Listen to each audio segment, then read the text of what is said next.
Sevgili arkadaşlar, herkese merhaba. Şimdi bir olayın farkına varın diye güzel bir video yapacağım. Şimdi arkadaşlar, Almanya'nın bir esprisi kalmadı. Bunu altını çizerek söylüyorum. Çünkü iltica olayı çok arttı. Bunun yanı sıra şunu söyleyeyim. Almanya yapılan ilticalara %85 red vermeye başladı. Yani artık iltica eden 100 kişiden sadece 15 kişinin oturum alma hakkı var.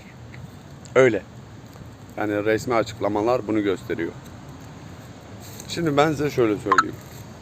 Sizler Kürtsünüz, Alevisiniz, bilmem LGBT'siniz, bilmem neyseniz artık. Ne sebepten iltica ediyorsanız, aşiret, kan davası neyse. Artık bundan bir esprisi kalmadı. Yani sizlerin belgeleri yoksa reddi yersiniz. Bunu açık ve net bir şekilde